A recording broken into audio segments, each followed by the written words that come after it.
The lamps burn low in a quiet Roman courtyard. Somewhere in the distance, a dog barks, then silence returns. You're sitting on a worn bench, fingers tracing the smooth stone under your legs. The air is cool still, and in your lap rests a scroll, meditations copied carefully by hand. A passage draws your eye again. The impediment to action advances action. What stands in the way becomes the way. You've read it before, but today it lands differently, because today you're facing something slippery. Someone in your life who always seems kind, but leaves you confused. They praise you, then subtly undermine you. They offer help, but expect loyalty. They speak in riddles, but act with control. And you wonder, am I imagining this? The Stoics knew these people. They didn't call them manipulators, but the signs were the same. People who twist virtue for gain, who pretend to care while taking your peace, who wear masks so convincing you second-guess your instincts. So what would Marcus do? What would Epictetus say? They'd begin not with blame, but with clarity, with inner stillness, because only when the mind is calm can it see the shape of deceit. You might not endure this at first. It takes real self-discipline to resist emotional bait, to step back instead of engaging. But this is your shield, not suspicion, not hostility, philosophy. The deep daily practice of aligning with truth, not impression. Of valuing your mind's stability more than anyone's approval. And it begins with recognition. Before you can free yourself, you must see clearly. And to see clearly, you must slow down. So before you get comfortable, take a moment to like the video and subscribe, but only if you genuinely enjoy what I do here. To understand this better, let's go back to an ancient lesson from Marcus Aurelius. Flattery comes softly, like the warm breeze that drifts through a Roman street at dusk. It doesn't shout. It doesn't force. It complements your robe, your work, your wisdom. But beneath that velvet is something sharper, a hook barely hidden. You've heard it before. No one does it like you. You're too humble for your own good. I only trust you. On the surface, it feels good. But something inside you stirs unsettled. That's your intuition speaking. The Stoics would say, it's your reason sounding the alarm. Because the manipulator knows the quickest way past your defenses is through your pride. Marcus Aurelius warned, "It is not the man who praises you that improves you, but he who shows you your faults." The Stoics did not fear criticism, they welcomed it. But praise that was dangerous. Because praise attaches you to outcomes, to other people's opinions, to the illusion of value coming from outside. You think of Seneca, who once served Emperor Nero, a manipulative man, if history ever named one. Seneca navigated a court full of backhanded praise and empty admiration, and he knew when flattery is thick, manipulation is often near. There's a reason manipulators flatter first. They need you disarmed. If they can make you feel special, they gain early access to your trust. And once trust is won without merit, it becomes a tool they use against you. Scholars still argue whether Stoicism becomes too cynical in the face of charm. But Stoicism doesn't reject kindness. It rejects dependence. The Stoic doesn't recoil from praise. He simply holds it at a distance, like fire, useful, beautiful, but never placed too close. So now when someone speaks too sweetly, too soon, you don't melt. You observe. You ask, what do they want me to feel? What do they gain if I believe this? And just like that, your mind returns to center. The compliment fades into background noise. Your peace remains untouched. Because the Stoic doesn't need praise to know his worth. He's already living by principle. It starts with a favor, a gentle ask. Could you help me just this once? You say yes, then another, then another. And when one day you hesitate, they tilt their head, lower their voice, and say it. I thought you cared. You feel the weight in your chest, not because you don't care, but because suddenly your character is on trial. You're not being asked. You're being manipulated through guilt. The Stoics knew this game well.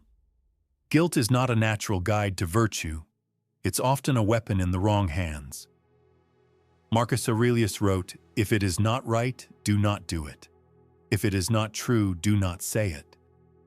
But what if someone convinces you that refusing them is not right? What if they distort the very standards you live by? This is how manipulation works. Not through force, but through your own sense of goodness. The more honorable you try to be, the easier it becomes to trap you in guilt. The Stoics saw this and trained for it. You think of the letters between Seneca and his friend Lucilius. Again and again, he warns, be wary of obligations that pull you from your center. Don't let your kindness become your leash. Manipulators frame your no as betrayal. They twist morality until it fits their agenda. They know that good people suffer when told they've failed others. And so they dangle that guilt like a chain and wait for you to wrap it around your own wrists. But Stoicism reminds you virtue must be chosen freely, not coerced. If your act of generosity comes from pressure, it loses its soul. And if someone loves you only when you serve their interests, it's not love, it's control. There's a quiet power in stepping back and asking, is this obligation real or just performed? You're not cold for asking. You're clear. And clarity, the Stoics believed, was the root of freedom. So you no longer bow to guilt dressed as goodness. You serve where it aligns with reason, not manipulation. And in that calm refusal, you reclaim yourself. You ask a simple question and receive a fog of answers. Vague words, circular reasoning, shifting meanings. The conversation feels like sand slipping through your fingers. And yet somehow you're the one who feels unsure. You leave confused, uncertain whether your concerns were valid at all. This isn't coincidence. It's confusion as a form of control. Epictetus warned, first say to yourself what you would be, and then do what you have to do. This requires clarity. But manipulators thrive in murky waters. The less you can define what's happening, the more they can shape it. Confusion is their shelter. If they stay just unclear enough, they're never truly responsible. If they contradict themselves, they can always deny. If they bury their intent under flattery or emotional appeals, you start to doubt your own judgment. You remember how Roman emperors, like Marcus, surrounded themselves with advisors, not yes men, but truth-tellers. He feared unclear counsel more than brutal honesty. Why? Because in fog, a ruler cannot steer, and neither can you. Manipulators prefer that you second-guess yourself. They use long texts that say little, apologies that deflect, plans that constantly shift, promises phrased just vaguely enough to escape accountability.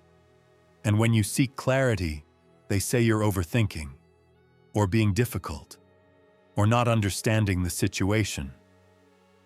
Scholars still wonder, is Stoicism too rigid, too demanding of clarity in a world built on complexity?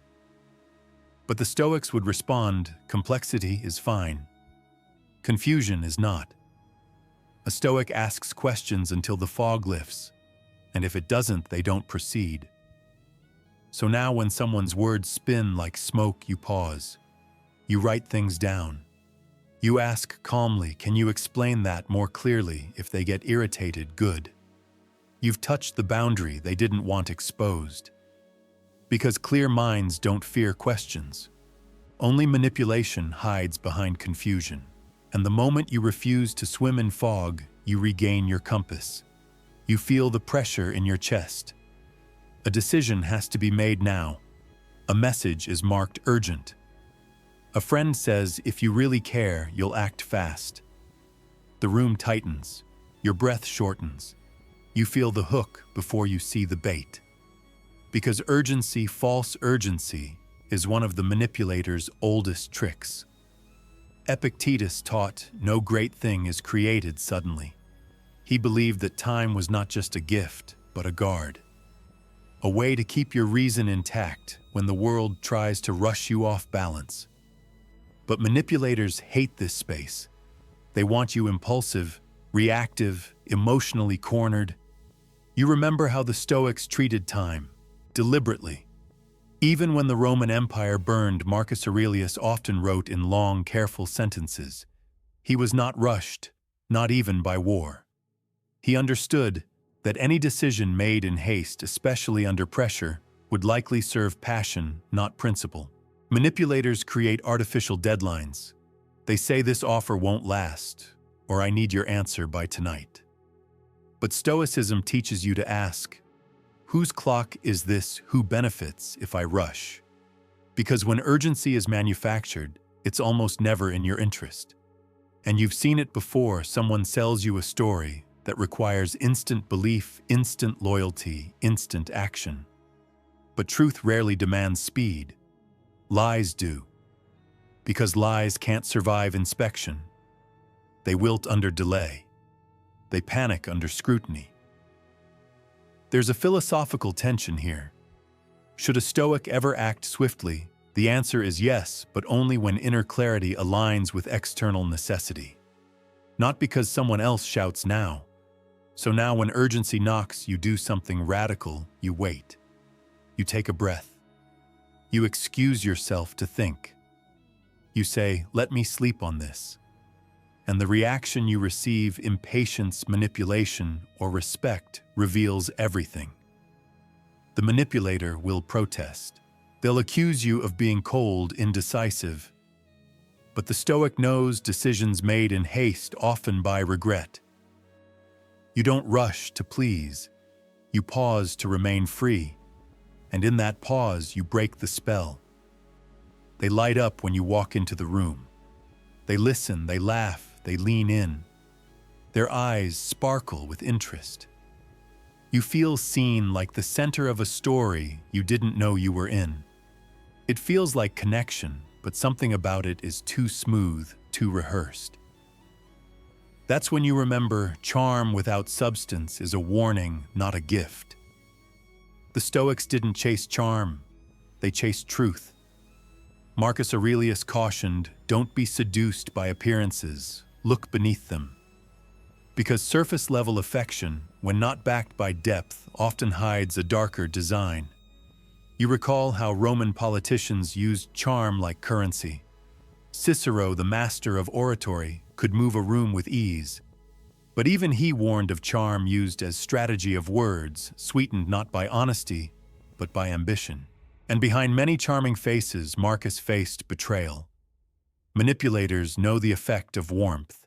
They offer compliments and shared secrets too early. They mirror your interests. They listen until they don't. It's not love. It's leverage. If they can make you feel adored, you'll overlook the absence of consistency.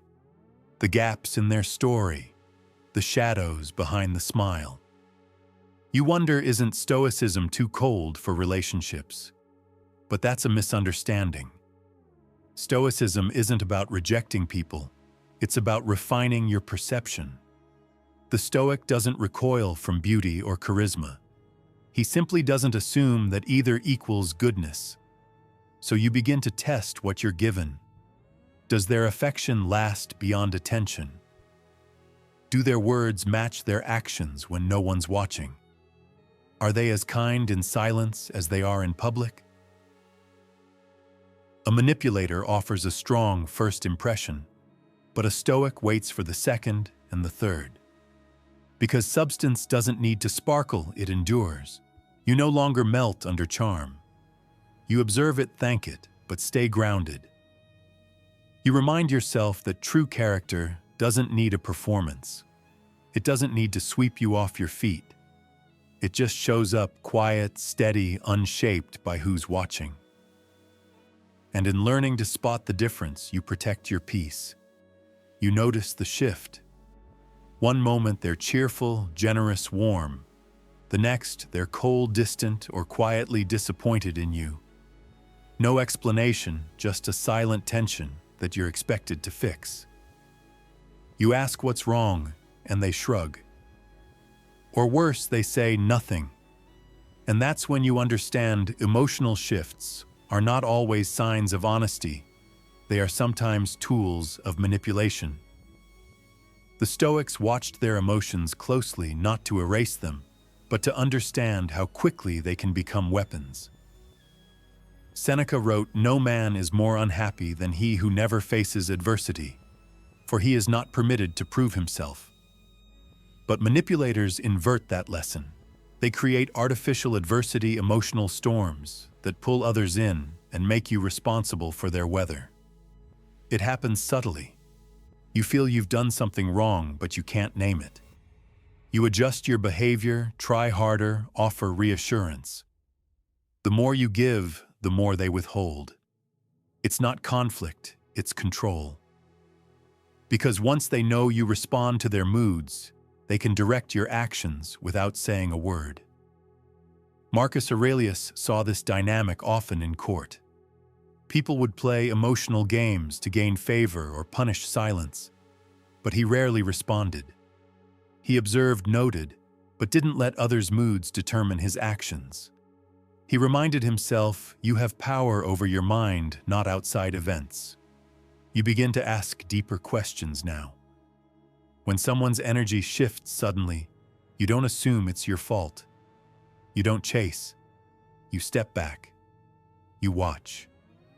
You ask calmly, "Would you like to talk? Or should we sit quietly?" And their reaction reveals the truth. Those with emotional honesty welcome presence. Those with manipulation need drama. Scholars debate whether emotional detachment is wise. But Stoicism doesn't ask you to detach, it teaches you to discern, to see that not every emotion shown is sincere. Some are staged, some are rehearsed. So you stay calm amid their storms. You don't play therapist to unspoken accusations. You offer kindness, but not at the cost of clarity. Because when your peace no longer bends to someone else's mood, you become harder to manipulate and much more free. You take a step back, just a single mental step, and from there everything looks different. What once felt like tension now looks like performance. What once felt personal now feels like projection. That's the power of Stoic detachment, not withdrawal, but perspective. Epictetus taught, "Seek not for events to happen as you wish, but wish for them to happen as they do, and your life will flow smoothly." It sounds like surrender, but it's actually strength. Because when you stop demanding that others act how you prefer, their power over you dissolves. Manipulators hate this. They depend on your reactivity. They need you to take things personally, to feel guilty, flattered, or obligated. Your emotional investment is their tool set. But when you detach not from compassion, but from control, the dynamic shifts. Suddenly their praise doesn't sway you. Their disapproval doesn't rattle you. You hear their words, but they pass through you like wind through branches. You bend. You don't break. You think of Marcus Aurelius walking the palace halls surrounded by people with ambitions and agendas. Every day he wrote not about them, but about himself, about his reactions, his discipline, his peace. "You have been made for this," he told himself. "Not for control, but for clarity." This detachment doesn't make you unkind, it makes you unshakable. And that is the opposite of what manipulators want. They can't play games with someone who no longer picks up the pieces. There's a philosophical tension here. Can detachment become apathy? Stoicism says no. Detachment is not coldness. It is the refusal to be ruled by emotion. It's choosing your principles over their performance. So now, when someone tests you, flips from sweet to sour, gives and withholds, you do less. You observe more. You allow their energy to pass without absorbing it. You stay rooted in your own breath, your own judgment, your own stillness. Because the more you detach from what they think of you, the more you become who you are meant to be, not their reflection, but your own light. And nothing manipulative can survive in that clarity. They ask what matters to you. They listen with interest. They make mental notes. You feel seen, heard, even valued. But later, those very things, the dreams you shared, the fears you confessed, become bargaining chips twisted into tools. That's when you realize manipulators exploit what you need. The Stoics warned about this over and over. Epictetus taught only the educated are free. He wasn't referring to schools or scrolls, but to the self-education of knowing what you truly need and what you can live without. Because the less you need, the harder you are to use. Manipulators are intuitive. They listen not to understand, but to inventory. What makes you feel safe? What are you trying to prove? What do you crave, respect, affection, belonging? Once they know, they present themselves as the provider of those very things, at first. But with each gesture, a silent trade is made. Attention becomes obligation. Support becomes leverage. Soon you're doing things you wouldn't normally do because the thing you think you need is tied to their approval. Marcus Aurelius refused to let need blind him. He lived among luxury, yet reminded himself daily, very little is needed to make a happy life. And that's the Stoic power. You starve the manipulator not by confrontation, but by sufficiency, by needing less. Ask yourself now, what are you afraid to lose in this relationship? What have you convinced yourself you need from them? If the answer brings tension, then it's not a need, it's a hook. And hooks can be removed. Philosophers still question whether true independence is possible in human relationships. But Stoicism argues that emotional independence isn't the absence of love, it's love without chains. So when someone offers you what you long for, pause. Test the offer. Ask yourself, would I still feel whole if they took this away? If the answer is yes, you are free. If the answer is no, your work begins. Because the Stoic doesn't fear losing what was never his to begin with. He builds himself whole so nothing can be used against him. You begin to notice something strange. The more certain you are of what happened, the more someone insists you're wrong. Not overtly, not harshly, just gently. That's not what I meant, or you're remembering it differently. At first you doubt them, then you doubt yourself. This is the slow unraveling of gaslighting, the manipulator's craft of rewriting reality. And unless your mind is anchored, you drift. But the Stoics built their minds like stone walls, unshaken by storms, unmoved by suggestion. Epictetus insisted, do not allow others to make your mind their playground. Because once you surrender your perception to another, your autonomy begins to rot. Gaslighting isn't always cruel. It often comes cloaked in kindness expressed through softly spoken corrections. But its purpose is singular, to make you trust them more than you trust yourself. Once that is achieved, the manipulator owns your compass. You recall how Marcus Aurelius anchored his mind with writing. Meditations wasn't for the world, it was for himself. A way to reaffirm what was real, what was true. He couldn't afford to lose clarity amid advisors, flatterers, and rivals, and neither can you. So when someone repeatedly tells you that your feelings are too much, or that your concerns are misplaced, you pause. You return to your journal, your breath, your direct experience. You ask, what did I see? What did I hear? What did I feel? This is not stubbornness, it's sovereignty. Philosophers debate whether Stoic objectivity removes emotion. But the Stoics didn't suppress emotion, they examined it. And they knew emotion can be manipulated, but direct observation cannot. So now when reality starts to blur, you anchor yourself. You don't shout. You don't argue. You simply repeat what you know. Gently, firmly, without apology. Because truth doesn't need to be loud, it just needs to be consistent.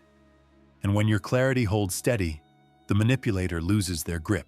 You stop asking, "Am I crazy?" and instead affirm, "I am clear." They offer help before you ask.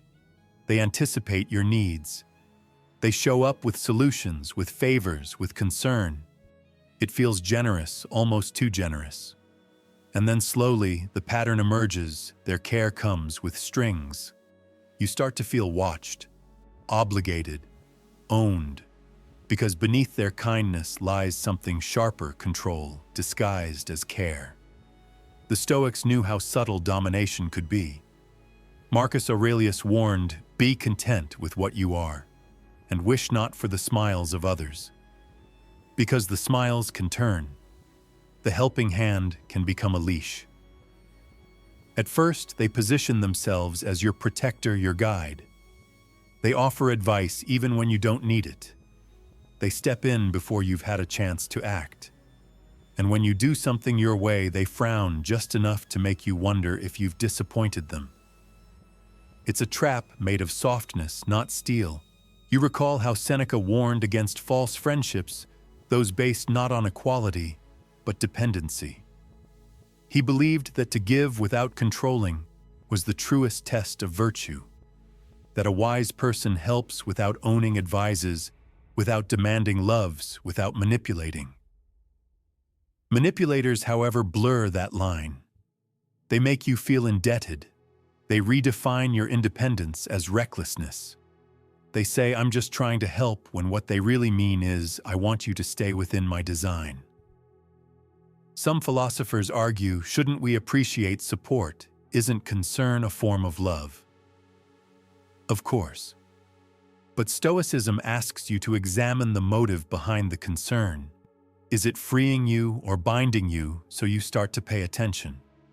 You watch how they respond when you say no thank you, or when you don't follow their suggestion.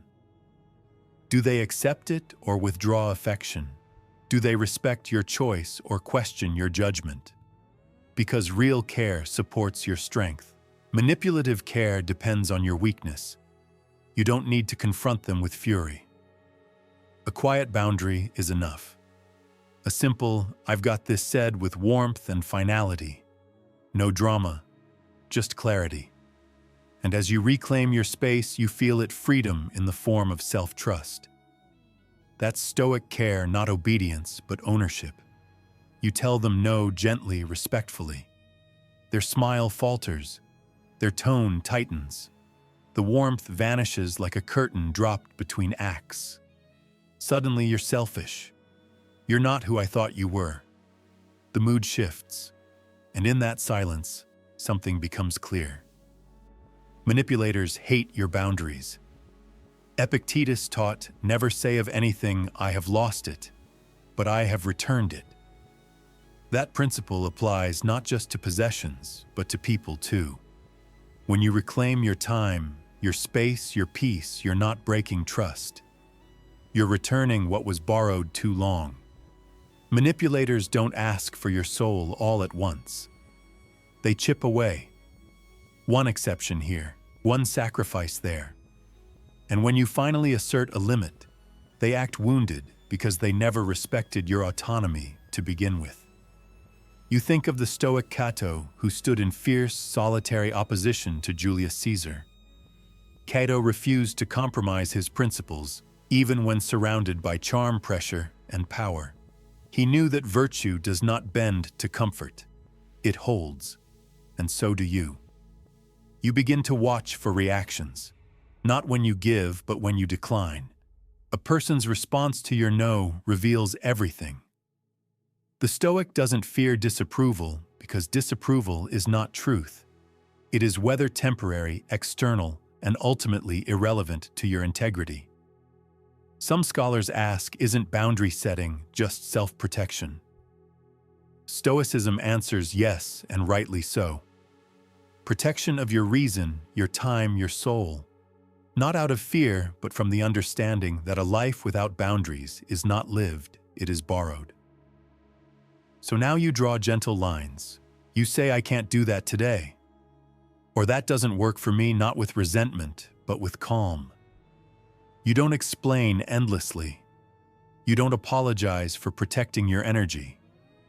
You just stand like Cato, quiet and immovable even when the room turns cold. And here's what happens: those who love your truth will stay.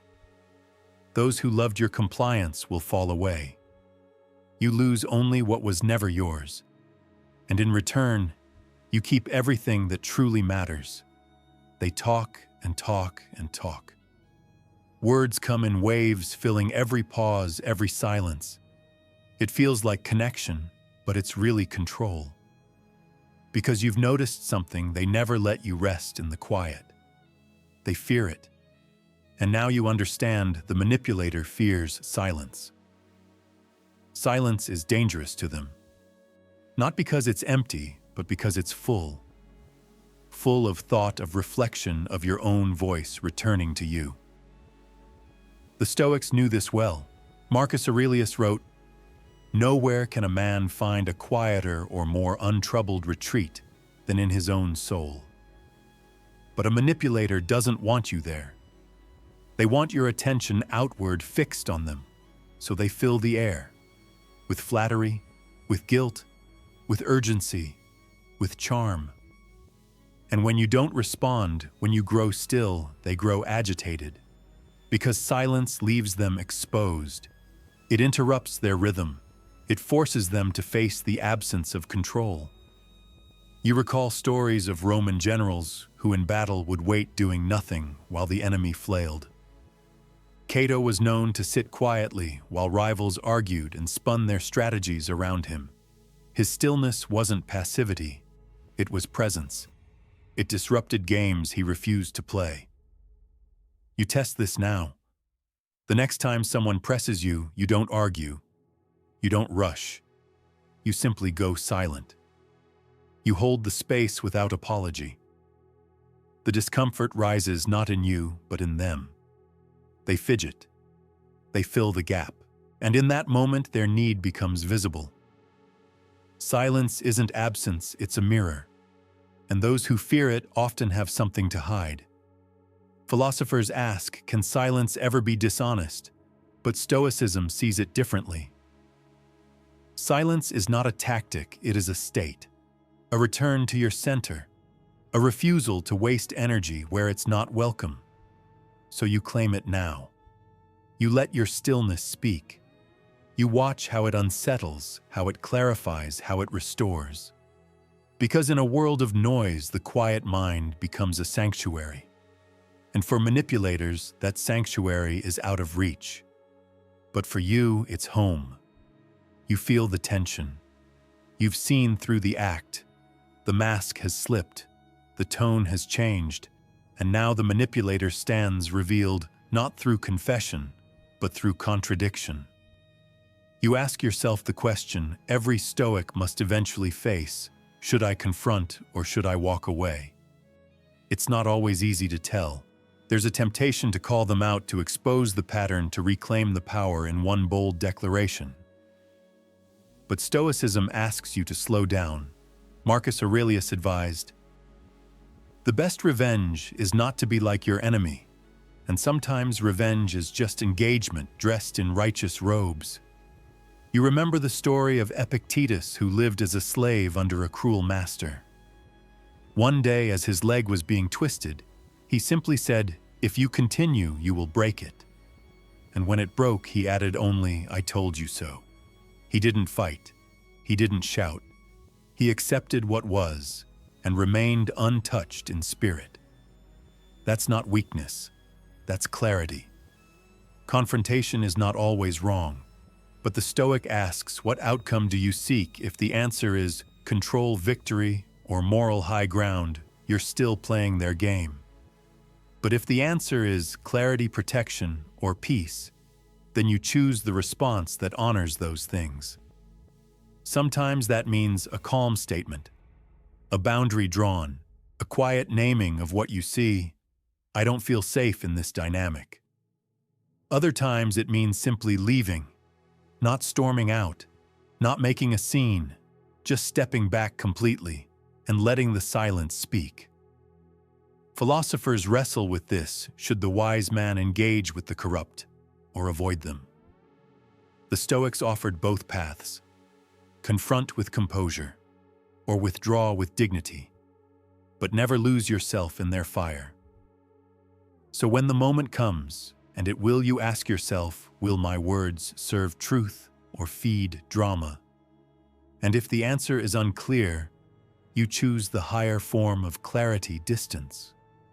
Because sometimes the most powerful message is not said but shown. You walk not to escape, but to return to yourself. You're no longer reacting, no longer trying to prove, to fix, to decode someone else's behavior. You're not bending your values to preserve connection. You're not walking on eggshells to avoid tension. You've arrived at something the Stoics prized above almost everything: inner clarity. Marcus Aurelius reminded himself daily, if you are distressed by anything external, the pain is not due to the thing itself, but to your estimate of it. And now you see that the manipulative person never truly had power over you, only over your perception. And once you reclaimed that, they faded. Because the truth is this: the most effective way to defeat manipulation isn't through confrontation or revenge, it's through becoming unmanipulatable. That doesn't mean becoming hard or closed. It means becoming clear. Clear about your values, your needs, your limits. Clear about what you will and won't accept, not from fear, but from discipline.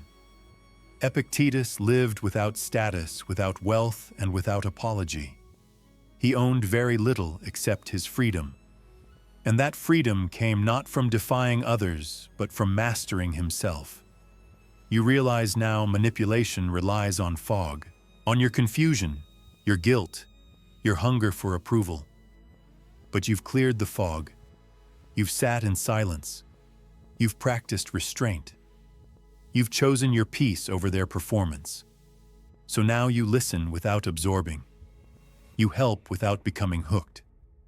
You love but with eyes open. Philosophers often ask, is it possible to live freely in a world full of hidden motives? The Stoics answer, not only is it possible, it's the only way to live with peace. Because once you've learned to recognize manipulation and no longer feed it, you don't need to fight it. You just don't participate. And in that quiet refusal, something beautiful happens. You become untouchable not through force, but through virtue. And the freedom you feel, that's the life you were always meant to lead. The day slows now. The voices fade. The spinning thoughts settle into stillness. You've seen the patterns, named the shadows, and come home to yourself. You lie back, body quiet, mind clear. There are no more tests to pass. No one left to impress. The only approval that matters is your own. Above you, the sky softens like the ceiling of a Roman villa at dusk, painted in golds and grays. You imagine Marcus at his writing desk, or Epictetus in the flickering candlelight reflecting on the day. They didn't seek applause. They sought alignment. And now you do the same. No argument won. No manipulator exposed. Just the quiet strength of your own boundaries, your own truth. You have nothing to prove anymore. So let yourself rest in that clarity. Let yourself feel the deep, simple peace of needing nothing from those who twist, confuse, or control. You are not cold. You are not distant. You are simply free. And if tomorrow brings challenge or charm or deception in disguise, you'll meet it with the same steady breath, with the same clear eyes, with the same quiet power. because the Stoic doesn't become untouchable by building walls. He becomes untouchable by knowing exactly who he is. And now so do you. Sleep well, philosopher. You've done enough.